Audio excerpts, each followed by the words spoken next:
नमस्कार मंडळी, नमस्कार. दोस्तांनो, काळानुसार अनेक गोष्टींमध्ये बदल झाला. बदलत्या काळानुसार आपण स्वतःला सामावून घेत अनेक बदल स्वीकारले आणि या धावपळीच्या युगात येऊन पोहोचलो. म्हणजे बघा ना, कमीत कमी वेळात अधिकाधिक कामं आपल्याला करायची असतात. मग अशा वेळेस आपण सर्वाधिक आधार घेतला तो म्हणजे विजेच्या उपकरणांचा. म्हणजे कसं तर विजेची उपकरणं वापरल्याशिवाय सामान्य जीवन जगणं अशक्य झालंय आपल्याला. कारण ही उपकरणं आपल्याला घरातील कामं सहजतेने करायला मदत करतात. त्यामुळे शारीरिक ऊर्जा आणि वेळेची बचत होते. एकूणच कामाचा ताणही कमी होतो. तुमच्याही अभ्यासाचा ताण कमी करायला मी आरजे रेश्मा आणि मधुलिका आलोय आपल्या शाळेबाहेरच्या शाळेत.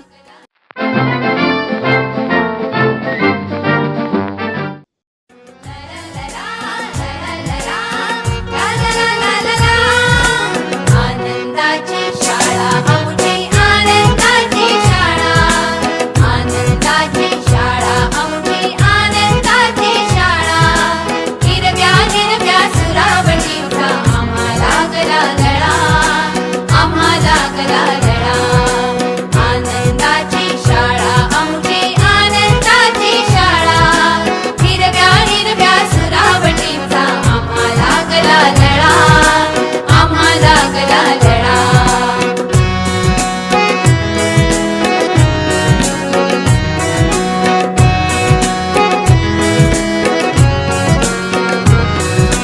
खळखळ वाहे नदी गिरी आणि झुळझुळणारा वारा खळखळ वाहे नदी गिरी आणि झुळझुळणारा वारा भाषा हिरवी कविता हिरवी हिरवा रंग पसारा भाषा हिरवी कविता हिरवी हिरवा रंग पसारा क्षणाक्षणाला चित्र रंगवी आकाशाचा फळा क्षणाक्षणाला चित्र रंगवी आकाशाचा फळा हिरव्या हिरव्या सुरावटीचा आम्हाला गला लळा आम्हाला गला लळा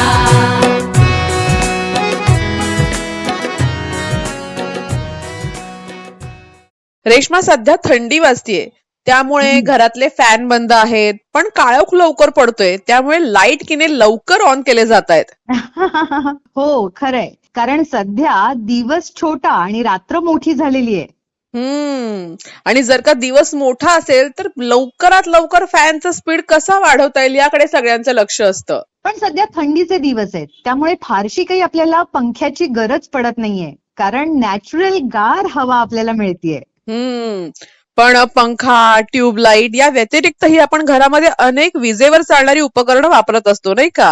हो, अगदी बरोबर आहे. आणि मधुलिका, प्रत्येक जण आपापल्या गरजेनुसार घरामध्ये विजेची उपकरणं वापरत असतात. त्यामुळे सध्या पंख्याचा वापर कमी होत असल्याने विजेचा वापरही कमी होतोय, विजेची बचत होतीये. पण घरामध्ये विजेची अनेक उपकरणं अशी असतात ज्यामध्ये विजेचा अधिकाधिक वापर होत असतो, पण ऊर्जेची बचत होणं खूप गरजेचं आहे. त्यामुळे चल आज आपण जाणून घेऊयात प्रत्येकाच्या घरामध्ये विजेवर चालणाऱ्या कोणकोणत्या वस्तू आहेत. कारण बालवर्गातल्या विद्यार्थ्यांना आपण या संदर्भातलाच अभ्यास दिलाय. त्यांना आपण विचारलंय की तुमच्या घरी विजेवर चालणाऱ्या कोणकोणत्या वस्तू आहेत याबद्दलची माहिती मिळवा आणि सांगा. आणि मुलांनी आपापल्या घरातील विजेच्या वस्तूंची एक यादीच तयार केली आहे आणि ती आपल्याला व्हॉट्सअपवर शेअर सुद्धा केली आहे. चल मग आता आपण हेच उत्तर जाणून घेऊया जान्हवी पट्टे या जिल्हा परिषद शाळा माडखोल इयत्ता पहिलीमध्ये शिकणाऱ्या विद्यार्थिनीकडून, जी तालुका सावंतवाडी जिल्हा सिंधुदुर्ग इथे राहते. तिच्या सोबतच तिचे वडील सुदर्शन पट्टे यांच्याशी सुद्धा आपण गप्पा मारणार आहोत. ओके, बोलूयात मग आता आपण जान्हवी सोबत. हॅलो, नमस्कार. शाळेबाहेरच्या शाळेमध्ये आपलं स्वागत आहे. सुदर्शनजी, कसे आहात आपण? बरं, ठीक आहे.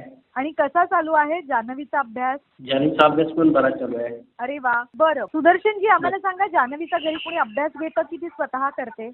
जान्हवी स्वतः पण अभ्यास करते, तिची आई पण घेते आणि मी पण घेतो. अरे वा, आता तर ती पहिलीतच आहे त्यामुळे फार काही अभ्यास नसतो, पण छोट्या छोट्या काही ऍक्टिव्हिटी करायच्या असतात किंवा पाठांतर करून घ्यायचं असतं, लिखाणाचा सराव करायचा असतो. मग अशा वेळेस तुम्ही तिचा अभ्यास कशा पद्धतीने नेमका घेता? तिचं वाचन करून घेतो, लिखाण करून घेतो तिच्याकडनं. बरं. आणि तिला छान छान गोष्टी सांगता की नाही? गोष्टी पण सांगतो ना तिला. अरे वा, तुम्ही राहायला सावंतवाडीमध्ये आहात, सिंधुदुर्ग जिल्ह्यामध्ये.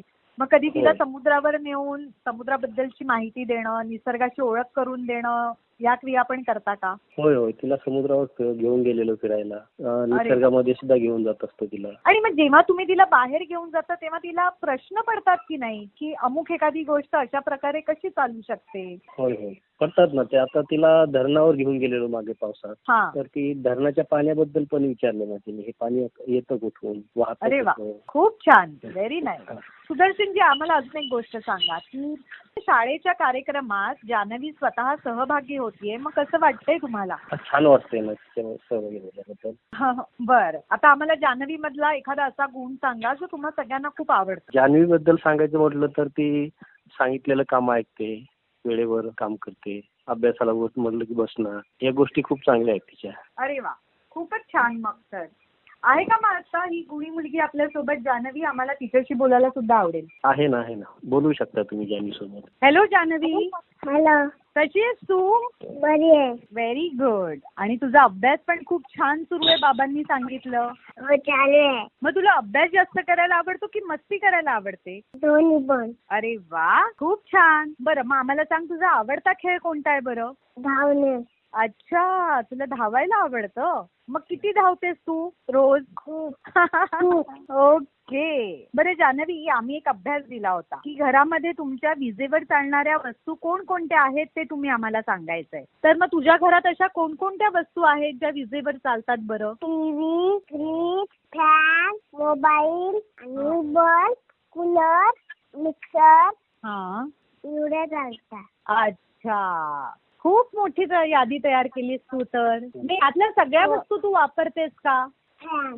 चल, मिक्सर तर आई वापरत असेल, पण तू फॅनचा वापर करतेस का? हो, आणि मोबाईलचा वापर तू कशासाठी करतेस बरं? गाणे बघण्यासाठी. गाडी बघण्यासाठी.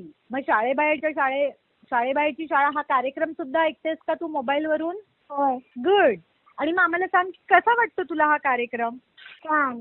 आणि आज या कार्यक्रमामध्ये तू सहभागी होतीयेस, मग कसं वाटतंय? छान. अच्छा, छान. बर जान्हवी, तुला एखादं छानसं गाणं येतं का? होय. चल, आम्हाला एक छानसं गाणं म्हणून दाखव. इलस इथं काय रिक्त, माती खाली निघत, पाण्याने भिजत, इथं आहे उलस, सूर्याचं बी एवढासा कोप, हळू देनवर सूर्य म्हणून त्याला, माझा हात धर, अंगाई गाणं वाळ गाईन त्याला, झुलता झुलता पानं येतील त्याला, फुलाच्या रोपात झाड होईल त्यात, फुला पाणी बरं. Very good. छान म्हटलंस गाणं. आणि तुला गाणी ऐकायला आवडतात जास्त की गोष्टी? गोष्टी. गोष्टी ऐकायला आवडतात ना.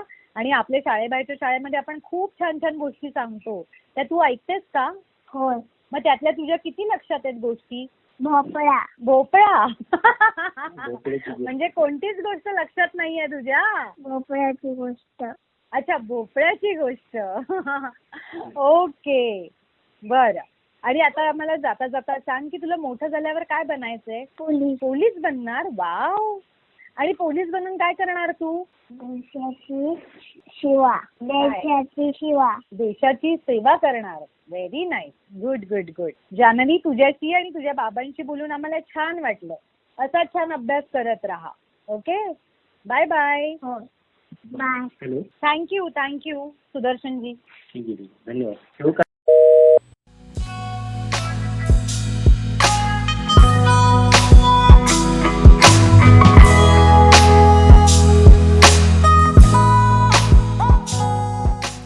बघ, मुलांनी किती पटापट उत्तर दिलं नाही का? म्हणजे विजेवर चालणाऱ्या कोणकोणत्या वस्तू आहेत हे त्यांना माहित होतच, पण त्यांनी पुन्हा एकदा चोखंदळपणे त्या जरा शोधून काढल्या. बरोबर.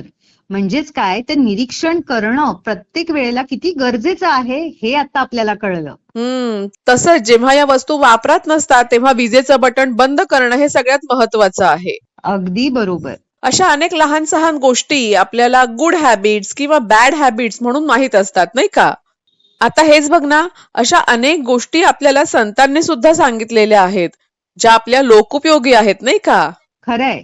आणि मुळातच महाराष्ट्र ही संतांची भूमी आहे. संतांनी आपल्याला वेगवेगळे उपदेश आणि शिकवण सुद्धा दिलीये. पण तुला माहितीये, त्यांनी शिकवण किंवा उपदेश देण्यापूर्वी ते गुण आधी स्वतः आत्मसात केले आणि मगच इतरांना उपदेश दिला. अगदी खरंय तू सांगतेस ते. आता हेच बघ, संत ज्ञानेश्वरांनी आपल्या अवघ्या 21 वर्षांच्या आयुष्यामध्ये अखंड विश्वाला जगण्याचा सुखद मार्ग दाखवलाय. हो ना, आणि तो सुद्धा सोप्या भाषेत. अगदी बरोबर. चल मग आज 3री ते 5वीच्या विद्यार्थ्यांबरोबर ज्ञानोबा माऊलींचा अभ्यास करूयात. कारण त्यांना आपण प्रश्न विचारलाय की ज्ञानेश्वरांनी लोकांना कोणता उपदेश दिला, याबद्दलची माहिती मिळवा आणि सांगा. मुलांनी माहिती मिळवलेली आहे आणि आपल्याला व्हॉट्सअपच्या माध्यमातून उत्तरं सुद्धा दिलेली आहेत. पण ज्यांचा अभ्यास करायचा राहिला असेल किंवा ज्यांना अधिक माहिती जाणून घ्यायची असेल, त्यांच्यासाठी आता आपण ही संत ज्ञानेश्वरांबद्दलची अधिकची माहिती जाणून घेऊयात का? हो, नक्कीच.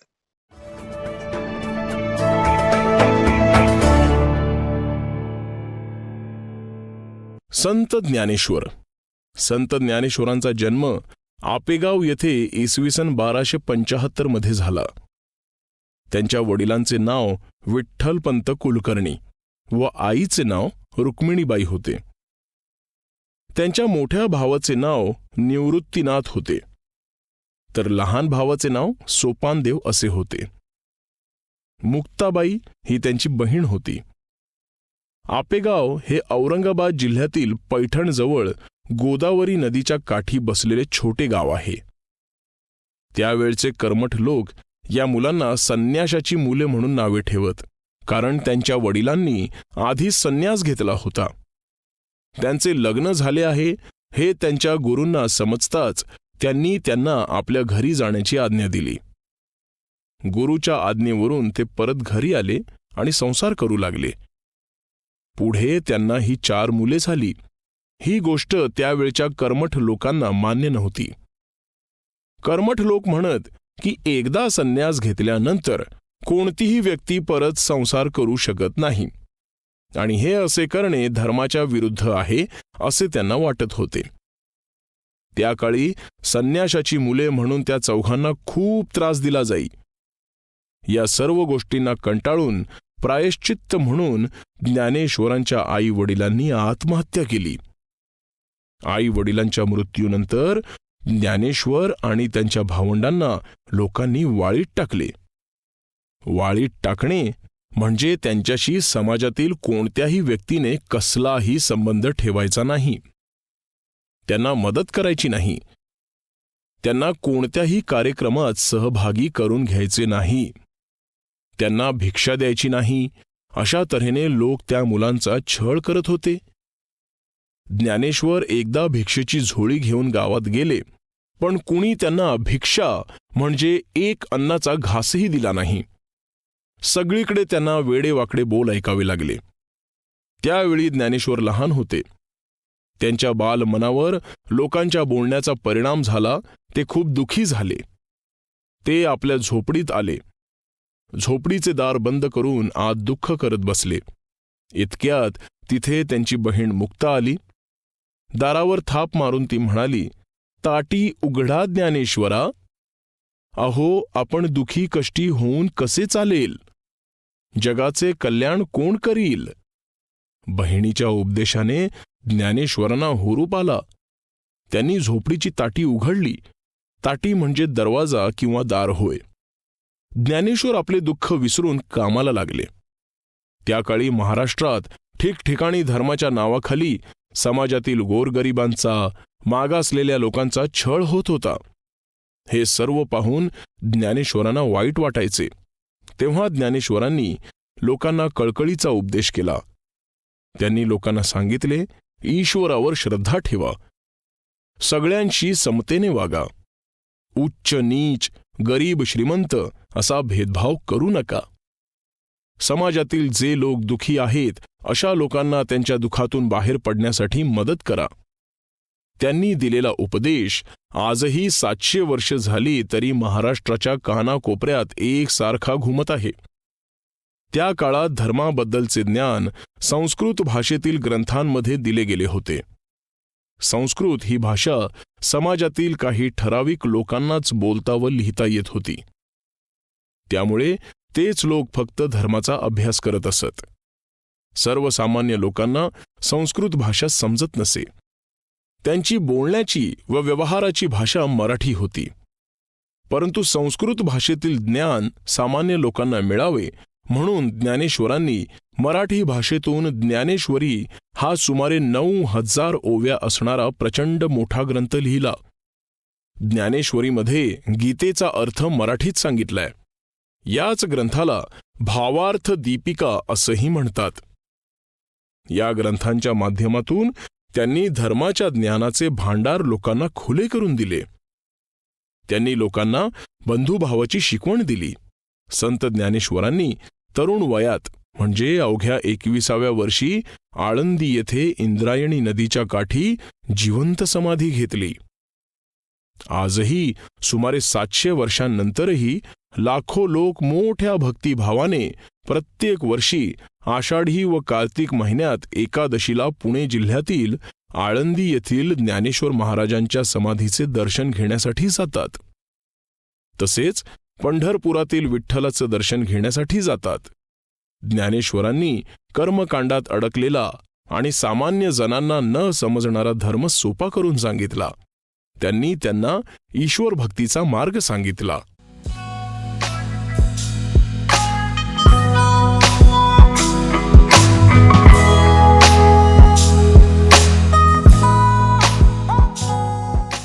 रेश्मा, माहिती ऐकताना तर खूपच मजा आली नाही का? म्हणजे मोठी माणसं सुद्धा अगदी कान देऊन ऐकत होती. हो, असंच बघायला मिळतं ना ते गोष्टीच्या बाबतीत. जर कोणीतरी छान गोष्ट सांगणारं असेल ना तर लहान मुलंच काय मोठी माणसं सुद्धा अगदी जागच्या जागी खिळून उभी राहतात. अगदी खरंय. चल मग आता आपण गोष्टींच्या गावात जाऊयात, एक छानशी गोष्ट ऐकूयात, एक छानसा बोधही घेऊयात. चला तर मग.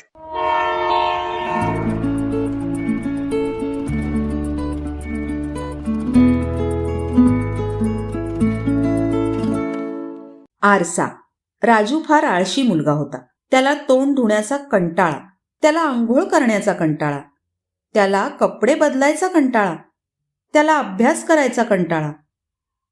एकदा राजू शाळेत निघाला तेव्हा त्याची आई त्याला म्हणाली, राजू जरा थांब, या आरशात बघ. राजूला आरशात काय दिसले? तोंडावर पाण्याचे ओघळ, केस विस्कळीत झालेले, लावलेला सदरा मळलेला. राजू मनात म्हणाला, किती घाणेरडा दिसतो मी. राजू फार लाजला.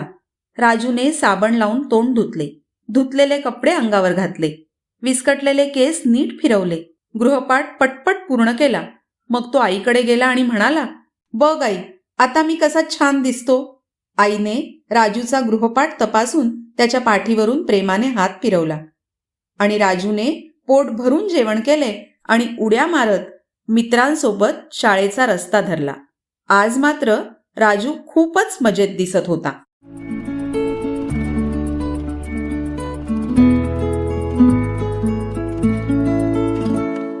मधुलिका, आपण एखादी गोष्ट ऐकतो त्यामध्ये रमून जातो. त्याला कारण असतं त्या गोष्टीमधील एक सुसूत्रता. हो ना, आणि तीच आपल्याला नेमकी खिळवून ठेवत असते. अगदी बरोबर. आणि अशीच एक सुसूत्रता असते ती म्हणजे गणिताच्या अभ्यासामध्ये. म्हणजे समीकरण एकदा कळलं ना की गणित पटकन सुटतं. बरोबर. या गणिताच्याच विषयामध्ये एकमान पद्धती सुद्धा असते आणि ही जर कळली तर आपल्याला गणित हा विषय आणखी सोपा वाटणार बघ. अरे हो, खरंच की. चल मग 6वी ते 8वीच्या विद्यार्थ्यांबरोबर गणिताचा आज अभ्यास करूयात, कारण त्यांना आपण प्रश्न विचारलाय की एकमान पद्धत कशाला म्हणतात हे उदाहरण देऊन सांगा. आणि मुलांनी उदाहरणासहित एकमान पद्धतीची संकल्पना आपल्याला स्पष्ट केलेली आहे. चल मग आता आपण हेच उत्तर जाणून घेऊया. वैदेही मडावी या जिल्हा परिषद हायस्कूल कनिष्ठ महाविद्यालय इयत्ता 6वी मध्ये शिकणाऱ्या विद्यार्थिनीकडून, जी तालुका साले कसा जिल्हा गोंदिया इथे राहते. तिच्या सोबतच तिचे वडील उमेशजी मडावी यांच्याशी सुद्धा आपण गप्पा मारणार आहोत. ओके, बोलूयात मग आता आपण वैदेही सोबत. उमेशजी नमस्कार. नमस्ते, बोला.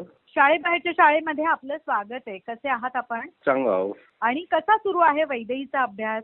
अभ्यास तर करत आहे ना. बरं, मग घरी तिचा कोणी अभ्यास घेतं की ती स्वतः करते? स्वतः करते आणि मी घेतो. बरं, तुम्हाला माहितीये वैदेहीचा आवडता विषय कोणता आहे ते? तर ते सर्व विषय आता अभ्यास करत आहे. बरं, ठीक आहे. बरं, आम्हाला सांगा की वैदेहीमध्ये असा कोणता गुण आहे जो तुम्हा सगळ्यांना खूप आवडतो? आता कसं आहे, सर्वांसोबत चांगला आणि म्हणजे शाळेमध्ये हा. कसं आहे, शाळेमध्ये सर्व टीचर सांगतात, तिचा अभ्यास चांगला आहे आणि कोणी सोबतच मन मिळावू आहे सोबत. अरे वा, छान. आणि तुम्हाला वैदेहीकडून काय अपेक्षा आहेत? तिने काय करावं?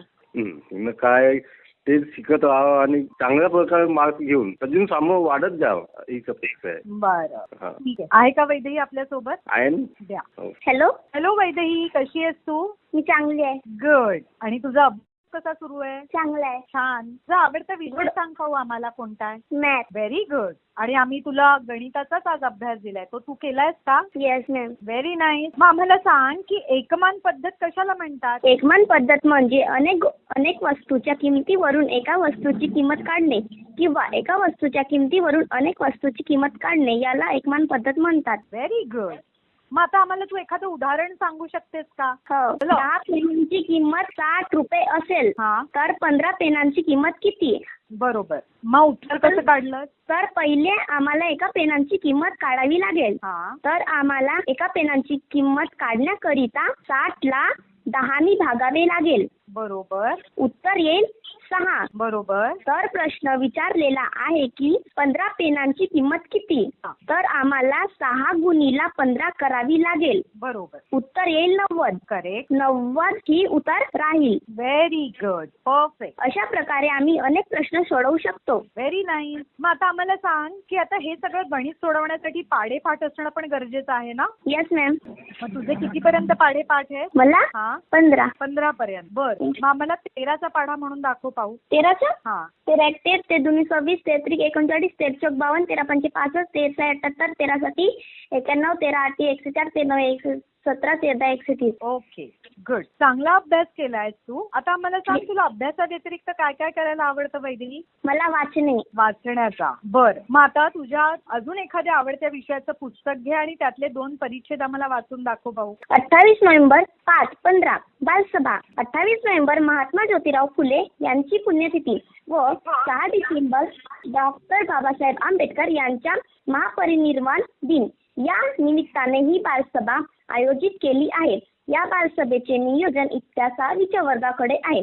माझा वर्ग मित्र कुणाल याने या बालसभेचे अध्यक्ष स्थान स्वीकारावे अशी मी वर्गाच्या वतीने त्याला विनंती करते. शाळेच्या मुख्याध्यापिका, सर्व शिक्षक व आजच्या कार्यक्रमाचे अध्यक्ष यांनी मंचावर स्थानापन्न द्यावे अशी मी त्यांना विनंती करते. तसेच मुख्याध्यापिका व अध्यक्षांनी महात्मा फुले आणि डॉक्टर बाबासाहेब आंबेडकर यांच्या प्रतिमेस पुष्पहार अर्पण करावा अशी मी त्यांना विनंती करते. यापुढील कार्यक्रमांचे सूत्रसंचालन मी करणार आहे. आता आपण या 2 थोर व्यक्तीचे विचार, त्यांचे कार्य, त्यांच्या जीवनातील काही प्रसंग याबाबत ऐकूया. इत्या 5वीच्या वर्गातील अनवर आपले विचार मांडेल. अनवर: सन्माननीय व्यासपीठ आणि माझ्या मित्रांनो, आज मी महात्मा फुले यांच्या कार्याबद्दल बोलणार आहे.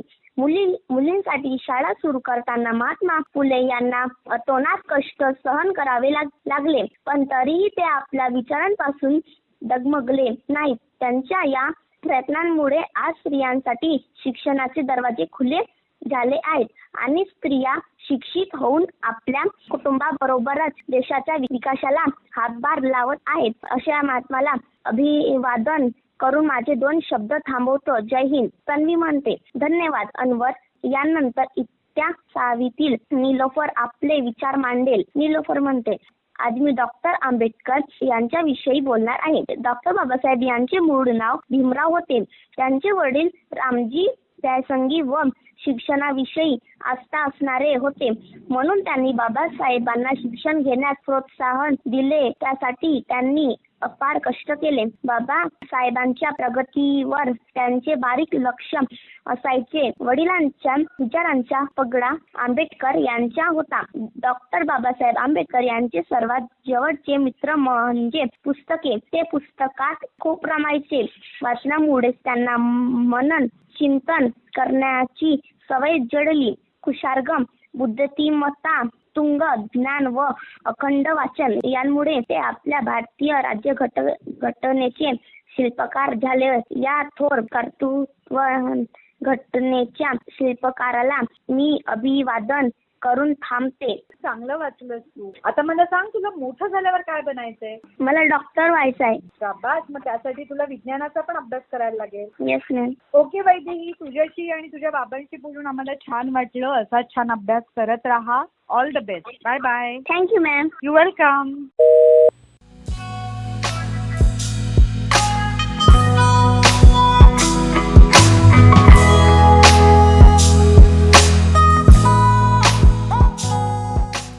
मंडळी, मुलांचं संगोपन करताना त्यांच्या बारीक सारीक गोष्टींकडे लक्ष पुरवणं, लक्ष देणं हे खूप महत्त्वाचं आहे. आता हेच बघा ना, मुलं एकदा खायला प्यायला लागली ना की कसं छान वाटतं. त्यांना त्यांच्या आवडीचे पदार्थ देखील आपण खायला करून देऊ शकतो. अगदी सुरुवातीला जेव्हा आपण त्यांना खायची सवय लावतो ना, तेव्हा अगदी खिमट देतो, फळं देतो. त्यामध्ये सुद्धा आपण प्रामुख्याने वेलची केळी किंवा सफरचंद, चिकू अशा अगदी हलक्या फळांचा उपयोग करतो. हळूहळू मुलांना दात यायला लागतात. ते चावायचा प्रयत्न करतात. पण या दातांच्या आरोग्याची काळजी घेणं खूप गरजेचं आहे. एकदा का दात किडले की मुलांचं एक वेगळंच रडगाणं सुरू होतं. दात हे सगळ्यात महत्त्वाचे आहेत. आपण त्यानेच अन्न चावतो, त्यानंतर अन्नाचं पचन होतं. त्यामुळे दातांची काळजी घेणं हे सगळ्यात महत्त्वाचं आहे. चला तर आज आपण ऐकूया मुलांचे संगोपन यामध्ये दातांची काळजी कशी घ्यायची याविषयी.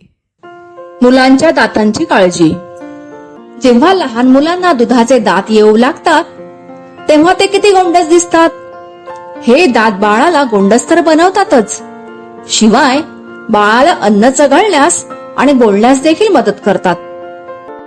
मुलांची दात येण्याची प्रक्रिया. बहुतेकदा बाळाचे पहिले दात 4 ते 6 महिन्यांच्या अंतरावर येणे सुरू होते. पहिल्यांदा बाळाला खालच्या जबडाचे पुढील 2 दात येण्यास सुरुवात होते.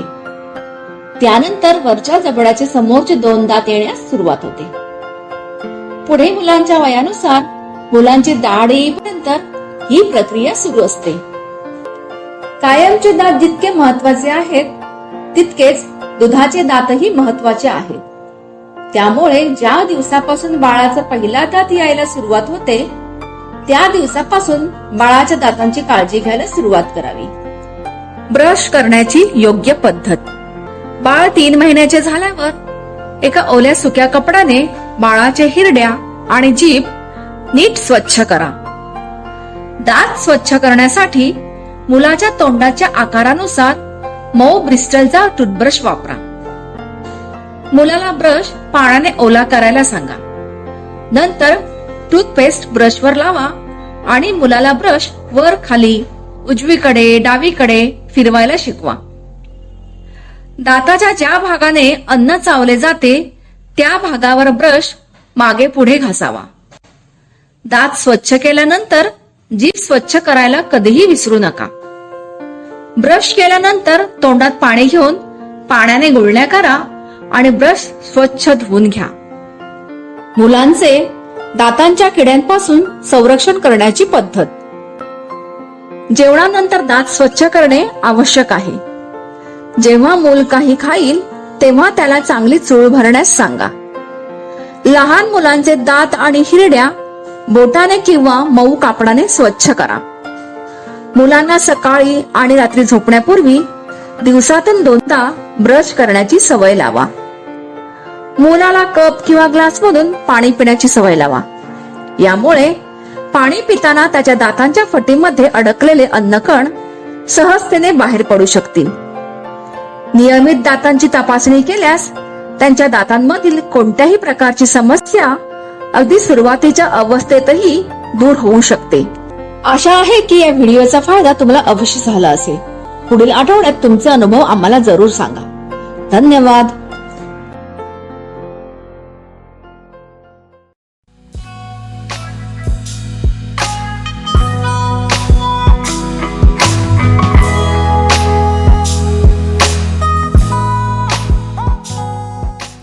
सो फ्रेंड्स, अखिल विश्वाच्या कल्याणाची कामना परमेश्वराजवळ करणारे संत ज्ञानेश्वर आपल्या महाराष्ट्राच्या भूमीत जन्माला आले. हे मराठी माणसाचं केवढं अहोभाग्य नाही का? ज्ञानोबा माऊलींनी अखंड विश्वाला जगण्याचा सुखद मार्ग दाखवला. माझी मराठीची बोलू कौतुके, परी अमृतातही पैजा जिंके, ऐसी अक्षरे रसिके मेळवीन. या शब्दांमध्ये संत ज्ञानेश्वरांनी मराठी विषयीचा अभिमान आणि मराठी भाषेची महती व्यक्त केली आहे. म्हणूनच दोस्तांनो, अभंग, ओव्या यांचा निव्वळ अभ्यास नाही तर ते आत्मसात केलं तर त्याला खऱ्या अर्थानं खरं स्वरूप आणि मार्ग मिळेल, अर्थ मिळेल. भेटूया आता पुढल्या भागात. Take care. Bye bye. Bye bye.